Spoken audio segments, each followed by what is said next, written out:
ಗುರುರ್ಬ್ರಹ್ಮ ಗುರುರ್ವಿಷ್ಣು ಗುರುದೇವೋ ಮಹೇಶ್ವರಃ ಗುರು ಸಾಕ್ಷಾತ್ ಪರಬ್ರಹ್ಮ ತಸ್ಮೈ ಶ್ರೀ ಗುರವೇ ನಮಃ. ಓಂ ಗುರವೇ ನಮಃ. ನಮಸ್ಕಾರ ವೀಕ್ಷಕರೇ. ಧನಸು ರಾಶಿಯವರಿಗೆ ಜುಲೈ 26ರಿಂದ ಆಗಸ್ಟ್ 1ನೇ ತಾರೀಕುವರೆಗೂ ವಾರ ಭವಿಷ್ಯ ಹೇಗಿದೆ ಅಂತ ನೋಡೋಣ. ನೀವೇನಾದರೂ ನಮ್ಮ ಚಾನಲ್ನ ಸಬ್ಸ್ಕ್ರೈಬ್ ಮಾಡದೆ ನೋಡ್ತಾ ಇದ್ರೆ ದಯವಿಟ್ಟು ಸಬ್ಸ್ಕ್ರೈಬ್ ಮಾಡ್ಕೊಂಡು ನೋಡಿ. ವೃತ್ತಿಯಲ್ಲಿ ಹೇಳಬೇಕಾದ್ರೆ ನಿಮ್ಮ ಹಾರ್ಡ್ ವರ್ಕ್ಗೆ ಅದ್ಭುತವಾದ ಫಲಿತಾಂಶ ತಂದುಕೊಡುತ್ತೆ ಈ ವಾರ. ನಿಮ್ಮ ಆತ್ಮವಿಶ್ವಾಸ ಮತ್ತು ನಾಯಕತ್ವದ ಸಾಮರ್ಥ್ಯವು ಅತ್ಯಂತ ಪ್ರಮುಖವಾಗಿವೆ. ಜೊತೆಗೆ ನಿಮ್ಮ ಫೋಕಸ್ ಅಂದರೆ ನಿಮ್ಮ ಗಮನ ಎಲ್ಲ ವೃತ್ತಿಯಲ್ಲಿ ಇರುತ್ತೆ ಈ ವಾರ. ನಿಮಗೆ ಈ ವಾರ ಹೊಸ ಪ್ರಾಜೆಕ್ಟ್ಗಳ ಅವಕಾಶಗಳು ದೊರೆಯುವ ಸಾಧ್ಯತೆಯೂ ಇದೆ. ನಿಮ್ಮ ಜನರೊಂದಿಗೆ ಉತ್ತಮ ಸಂಪರ್ಕಗಳಿಂದ ನಿಮ್ಮ ಪ್ರಯತ್ನಕ್ಕೆ ಹೊಸ ಯಶಸ್ಸಿನ ಬಾಗಿಲು ತೆರೆಯುವ ಅವಕಾಶ ಇದೆ. ಆದರೆ ಕೆಲಸದಲ್ಲಿ ಸಣ್ಣ ಪ್ರೆಷರ್ ಅನ್ನಿಸ್ಬಹುದು ಅಥವಾ ಕೆಲಸದ ಸ್ಥಳದಲ್ಲಿ ಕಾಂಪಿಟೇಷನ್ ನಡೆಯಬಹುದು. ನೀವು ನಿಮ್ಮ ತಾಳ್ಮೆಯನ್ನು ಕಾಪಾಡಿದರೆ ಮತ್ತು ನಿಮ್ಮ ಮಾತನ್ನು ಮ್ಯಾನೇಜ್ ಮಾಡಿದರೆ ಈ ಸಮಸ್ಯೆಯಿಂದ ಆಚೆ ಬರಲು ಸಾಧ್ಯವಾಗುತ್ತೆ ನಿಮಗೆ. ಹಣಕಾಸಿನ ವಿಚಾರದಲ್ಲಿ ಹೇಳಬೇಕಾದ್ರೆ ಈ ವಾರ ಆದಾಯದಲ್ಲಿ ನೀವು ಸ್ಥಿರತೆಯನ್ನು ಕಾಣಬಹುದು. ಆದರೆ ನೀವು ಜಾಸ್ತಿ ಶಾಪಿಂಗ್ ಮಾಡೋದು ನೀವು ಅವಾಯ್ಡ್ ಮಾಡಬೇಕು.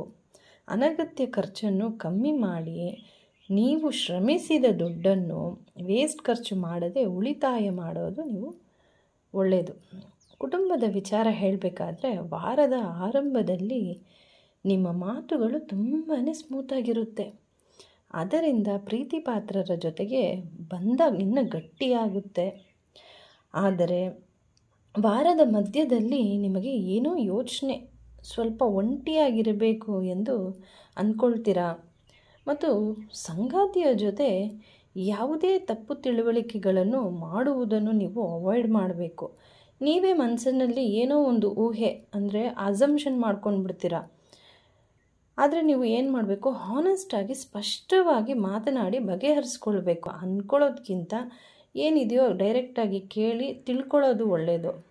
ಏನೋ ಒಂದು ತಿಳ್ಕೊಂಡು ಮನಸ್ಸಿನಲ್ಲಿ ಕೋಪ ಇಟ್ಕೊಂಡು ಆ ಕೋಪದಿಂದ ನಾವು ಮಾತಾಡಿದ್ರೆ ಅಲ್ಲಿ ಬೇಜಾರಾಗೋಗುತ್ತೆ ಸಂಗಾತಿಗೆ. ಅದರಿಂದ ಹೇಳ್ತಾ ಇದ್ದೀನಿ, ಏನೇ ಇದ್ರೂ ಓಪನ್ ಆಗಿ ಮಾತಾಡ್ಕೊಳ್ಳಿ, ಎಲ್ಲ ಸಮಸ್ಯೆಗಳನ್ನು ಬಗೆಹರಿಸ್ಕೊಳ್ಳಿ. ಆರೋಗ್ಯದ ವಿಚಾರ ಹೇಳಬೇಕಾದ್ರೆ ಕೆಲಸದ ಒತ್ತಡ ಅಂತೂ ಇದ್ದೇ ಇರುತ್ತೆ. ಆದರೆ ನೀವು ಟೈಮ್ ಮ್ಯಾನೇಜ್ಮೆಂಟ್ ಮಾಡೋದು ಅಗತ್ಯ. ಒಂದೇ ಸಮಯಕ್ಕೆ ಹೆಚ್ಚು ಜವಾಬ್ದಾರಿಗಳನ್ನು ನೀವು ನಿಭಾಯಿಸ್ತೀರಾ. ನಿಮಗೆ ರೆಸ್ಟ್ ತೊಗೊಳ್ಳೋಕ್ಕೆ ಟೈಮೇ ಸಿಗಲ್ಲ.